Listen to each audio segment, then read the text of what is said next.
This is Grace with Graceful Living. Today we have a special episode with Phyllis Fong, Master Gardener.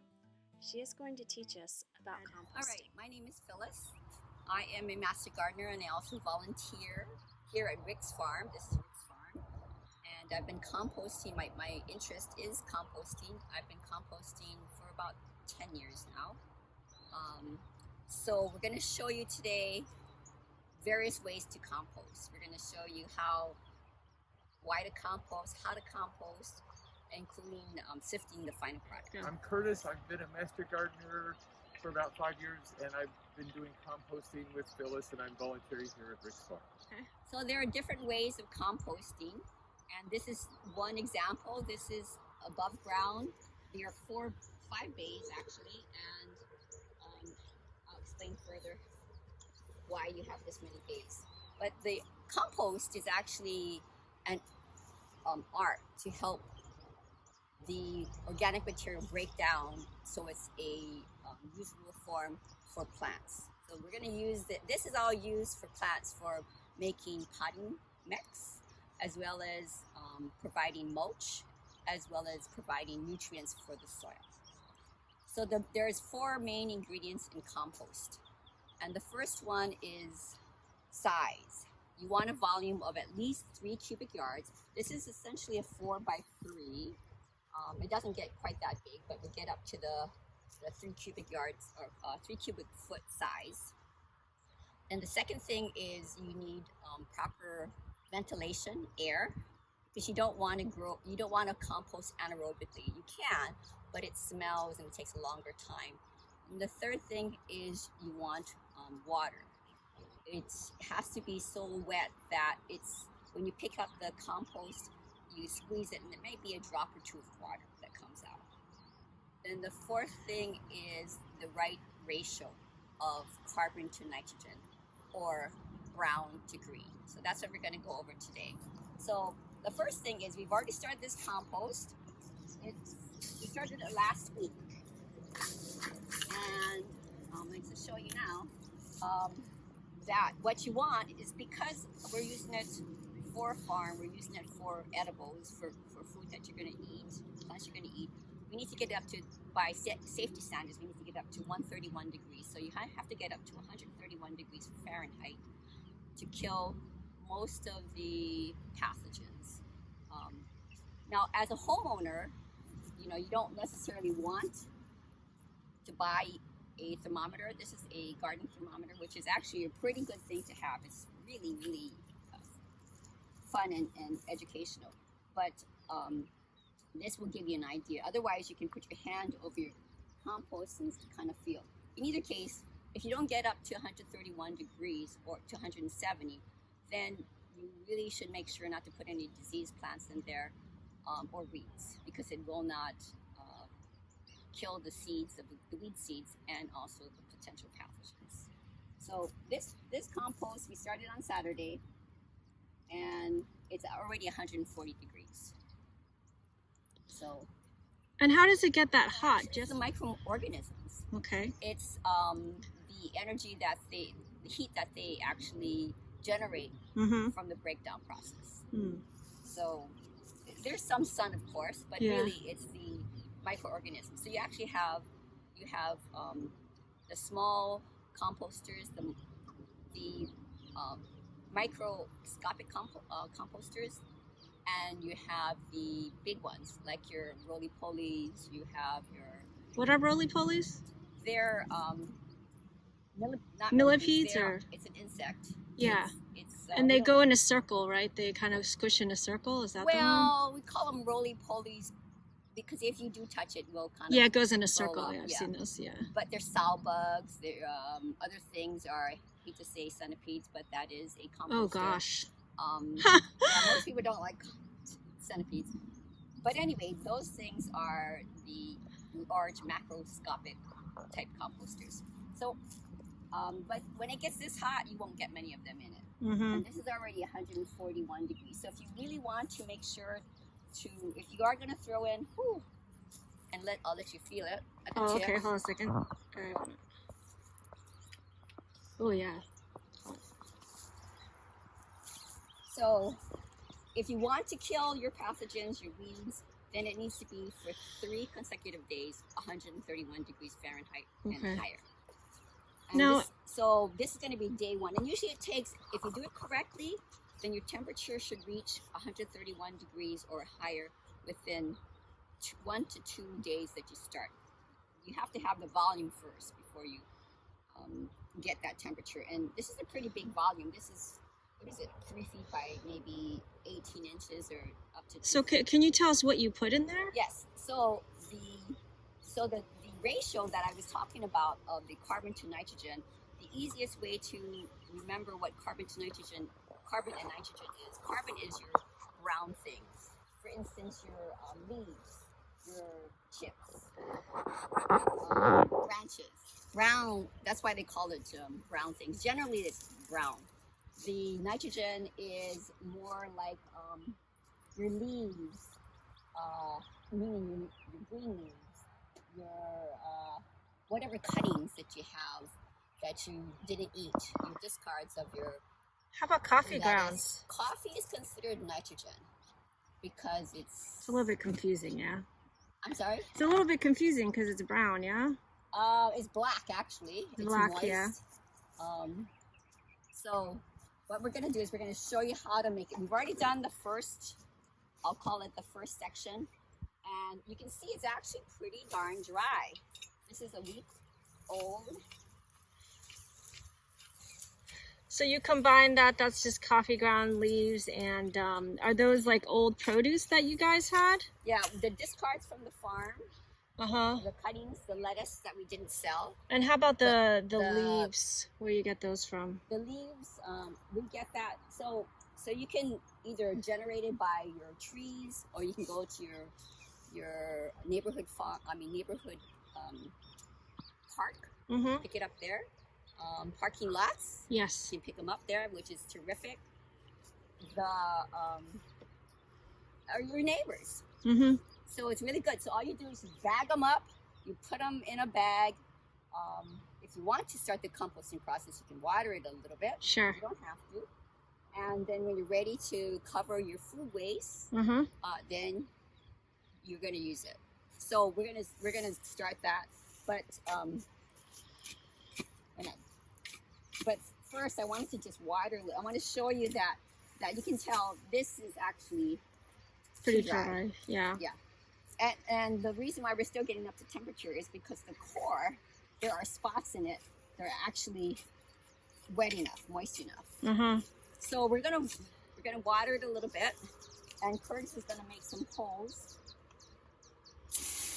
Curtis is gonna make some holes. So when you make the holes, you wanna get the water in as deep as you possibly can. Sure. Same thing though, if it starts to smell, that's usually it's not a cause of lack of water, because most people won't put in enough water. Sure. But it's probably a lack of air. Okay. And it's becoming anaerobic, meaning it's breaking down without oxygen. We also have a vent pipe in the center, and that also helps with the Aeration? oxygen, yeah, Uh-huh. with aeration. So what it does is it pulls, well, anyway. So if you did this at home, you would have to make it that high to the compost pile, that tall. You need 3 feet by 3 feet by 3 Okay. feet. So however you want to do it. So it could be 2 feet by 2 feet by 2 feet, or no? That won't be enough. That'll be 6 feet. You can start off that much. Sure. And if you have the right components, then you might get up to temperature, but it'll shrink down. It shrinks down to about 50%. So we're going to get ready to start. We're going to show you the ratio. Sure. We have brown already on the bottom, which is we consider our bottom. So we're going to put in the green, which is the nitrogen.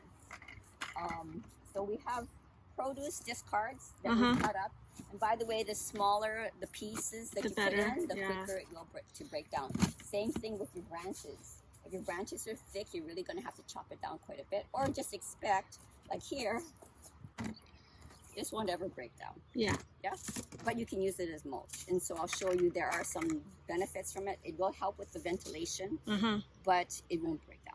So, question, did you not put the greens already in, or you already put them in, you're just adding to the compost pile? So we've already done, when we harvest, when you, just like when you're at home, Yeah.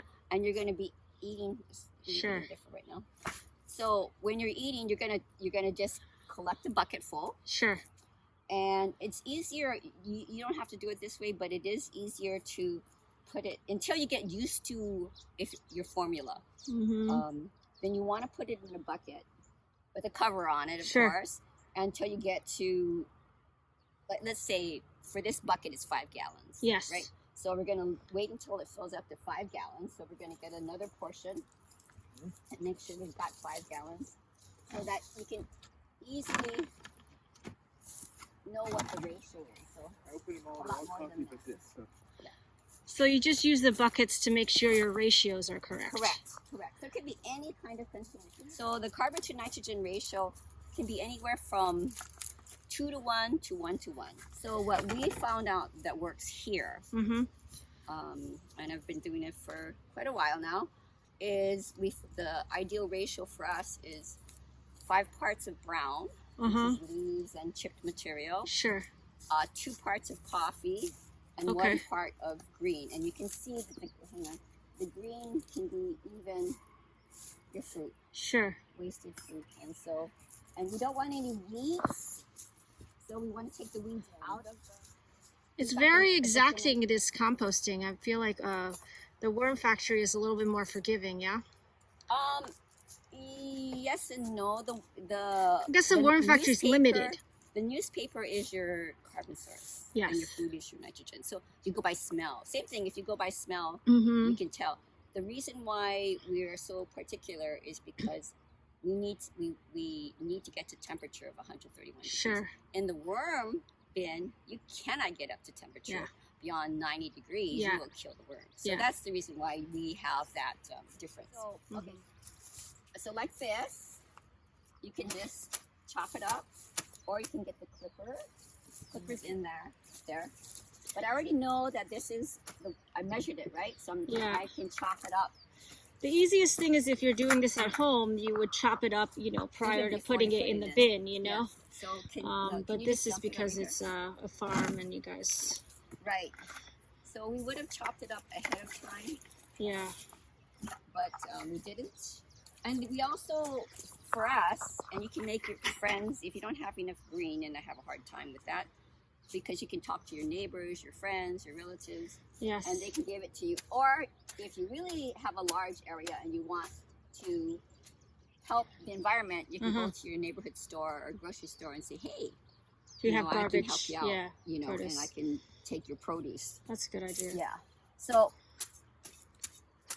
I'm going to chop it up. And this is, because it's green and it's really, it doesn't have to be that small. This is going to break down real fast. Yeah. So it's not that big of a deal. So But this is a big deal. Yeah, that's a big deal. Yeah, so that's important to chop up.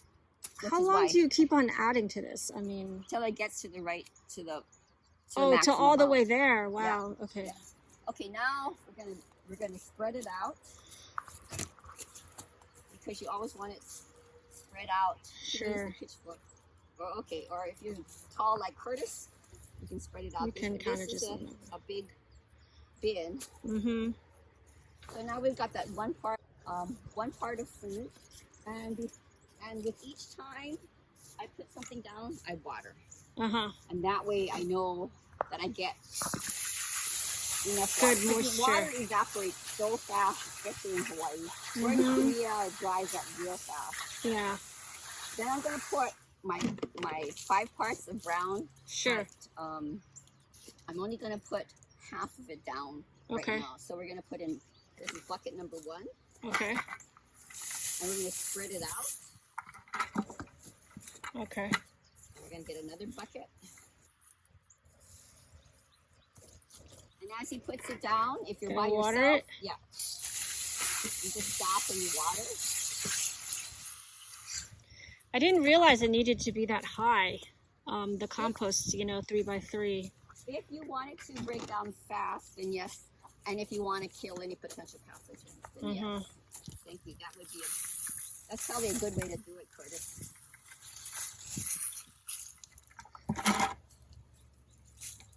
So, pitchfork.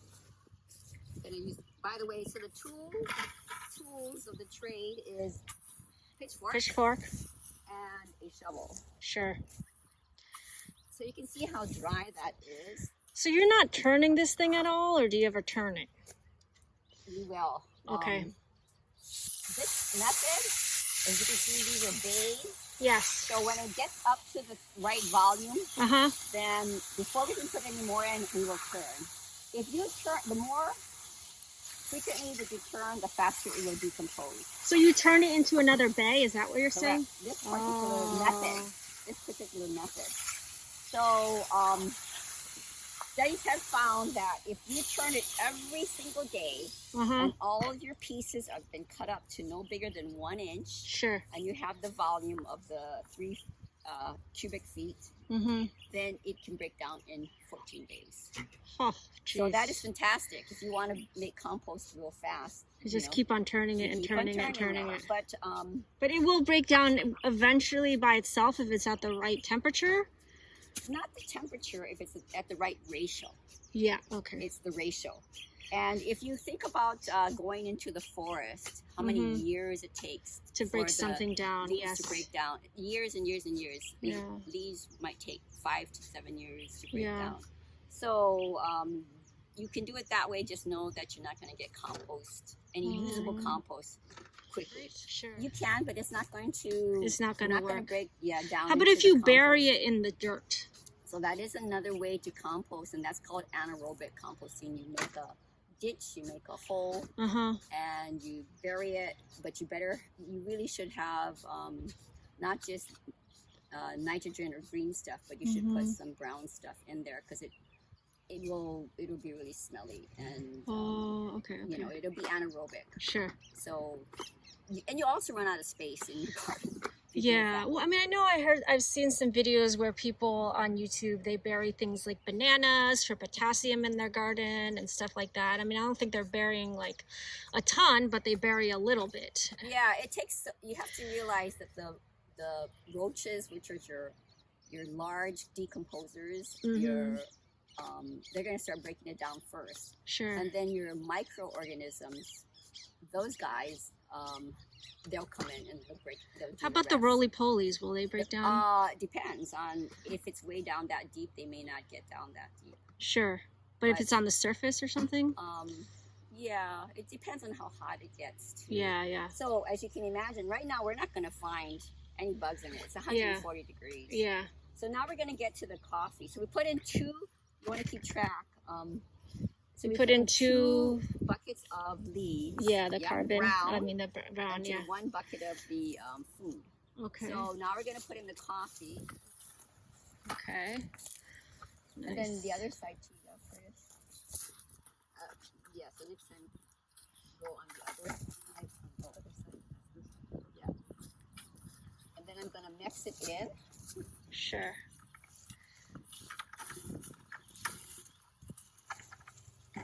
Whoop. And we try to smash the pucks.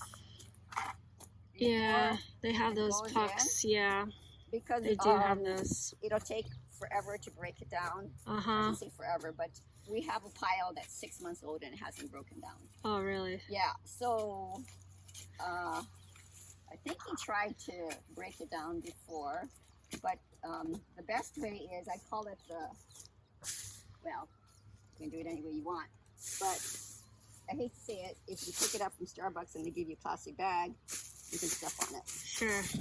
And that breaks it down. But if you're at home, you can just break it down with your hands before you throw it in the bucket. Yeah.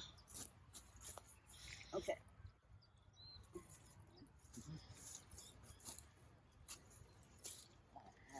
Sometimes I sort of a little bit like. So I want it to go down deep. Oh, deep. Okay. So there you go.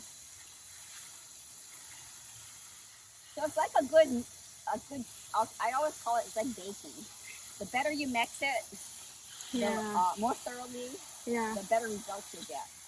So Curtis and I always have this I like to go deep. I like to have it to go deep. So you see how we're getting the brown? Yeah. Mixed with the green. Uh-huh. Nice.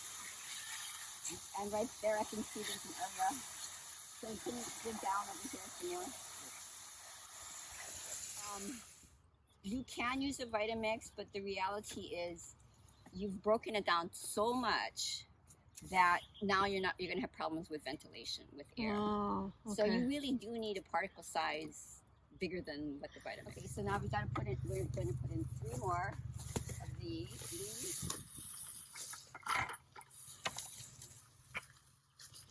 Okay.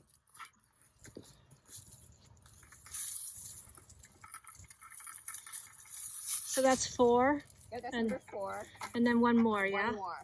And so I'm gonna mix it in already. And I like doing it this way. I like pulling the pitchfork through. Yeah. Because I feel like I'm really letting the coffee get down. Sure. Now, can I ask you a question? Like grass clippings? Grass is considered green. Those are considered green. Nitrogen. What if once they turn brown, they're like more like hay? Are they not? Are they still green? Yes, they're still considered green. However, if you use grass clippings, you have to do a half. Yeah. If you put in grass clippings, just beware that it will mat down, and it won't allow for good ventilation. So you really have to separate their grass, or mix it very well.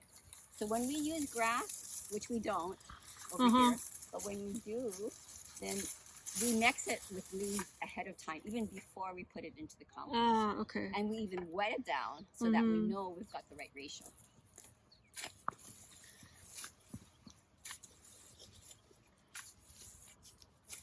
The container I have at home is actually not 3 feet by 3 feet by 3 feet, but like 32 inches by 32 inches by 4 feet high. Okay. So I made up for it by making it higher. And also I have it so it's modular. Sure. I can build it. It's like a log cabin style. Sure.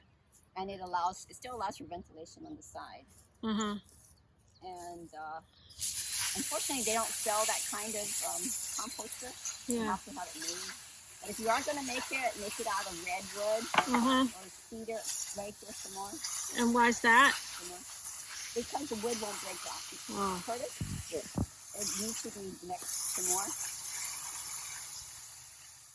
So if you can see that even though I'm watering it, you see how dry it still is? Yeah. I didn't really, we didn't get every little piece. So back there is where it really needs the water. So you probably won't do more than at home. You probably won't do more than one, I'll call it one cycle, which is 5 parts of the leaves to 2 parts of the coffee to 1 part of the food. And your container could be just a 1 gallon container. It doesn't have to be a 5 gallon container, but we do a lot more than that because it is hard to find all those leaves unless you've got a big tree. Yeah. I guess the parking lot and the neighbors and stuff. Park, oh my gosh, there's so many parks all over. You can get it there. Yeah. Okay, so I still see a bunch of food out here. Mixing it in like this.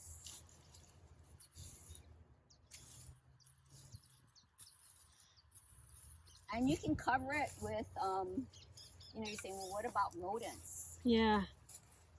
Exactly. Yeah, you can cover it with a tarp or shade cloth. That's a good idea. I'm going to show you. I like using shade cloth better than tarp because it lasts a lot longer. It allows for ventilation.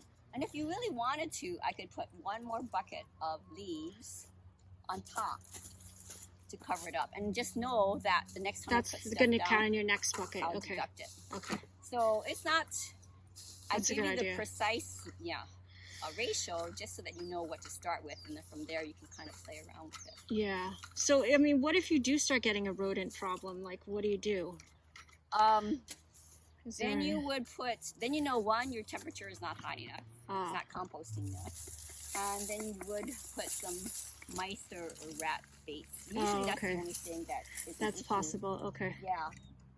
in all the years that I've composted, we've had, and we've done hundreds of bins here, Sure. or at someplace else, and we probably had one episode of a mouse. Sure. We put a external rat trap outside. As long as you have a high enough temperature. Yeah. I mean, I suppose it's the same thing with the centipedes, because, you know, a lot of people might fear getting a ton of centipedes. Centipedes actually don't come in initially because it's so hot. Yeah. So when the centipedes actually come in later on, because they're eating the decomposers, they're eating the Sure. roaches and stuff like that. So it's when it cools down. Uh-huh. That's when you want to be more careful, and that's why I wear boots. So make sure to wear the right type of Footwear. Yes. And we have a friendly egret who helps us eat bugs. That egret will eat centipedes as well? Oh yeah. Oh, that's awesome. Yeah, he loves How do you attract those into your garden? They'll come to your yard. Actually, you know, these are supposed to be cattle birds, right? Uh-huh. And they're becoming more and more Prevalent? prevalent, yeah, on Oahu, because there's not as much food. But you'll start seeing them if you become a regular composter and gardener. Oh. Yeah, it just depends on where you live. So anyway, so we're going to water it down one more time.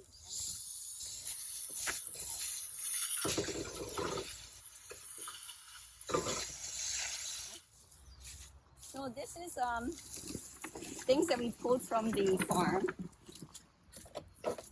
and this is good material for the compost. Greens. Yeah, these are stems. They're just still considered kind of a greenish brown. I hate to tell you that, but it is, because it is woody. Yeah. But I wouldn't consider it completely brown. Yeah. Now this, if I let it dry all the way, then I consider it brown. Mm-hmm. So it's actually easier to cut up. So isn't it the same with the grass though? That confuses me on the grass. Like, Yeah, this I don't grass know why. turns to hay. You know? I don't know why. But stems can be brown then, because that's good, because, you know, there's lots of stems, you know, for like bushes and stuff, you know. Yeah, definitely. Like They're a more basil, brown. like if you grow basil and then it dies, you let it flower, that kind of thing, you know. There's a lot of I would consider brown. Yeah. Because the bark is pretty. It's pretty Yeah. brown. So I just wanted to say that if you're going to consider this as green, you need to make sure to cut it up when it is green, because otherwise it gets really hard and more difficult to cut in. So I've made friends with Starbucks, and that's where I get all this extra Starbucks, and I've even convinced a few of them to not use plastic bags, and I give them a bucket. Wow. And line it with a shade cloth all around, so it won't fall through. Sure. And it works very well. Shade cloth lasts a long time. Yeah. In fact, I've had shade cloth down for 10 years, and the only reason why it's broken down is if there's bugs that are eating. Phyllis showed me some finished compost that Rick made. It looks really nice. I wanted to thank Phyllis and Curtis for helping me with this video, and I also wanted to thank Rick of Rick's Farm. Stay tuned for a future video with Phyllis and Curtis where they show us how to turn a compost pile and also different ways of composting. If you like this video, please give me a thumbs up and subscribe. Please go to graceandhawaii.com for more information. If you have little ones who are interested in learning about gardening or gaining an appreciation for gardening and farming, please contact Wendy Rosen, who is in charge of the Seeds for Tomorrow program.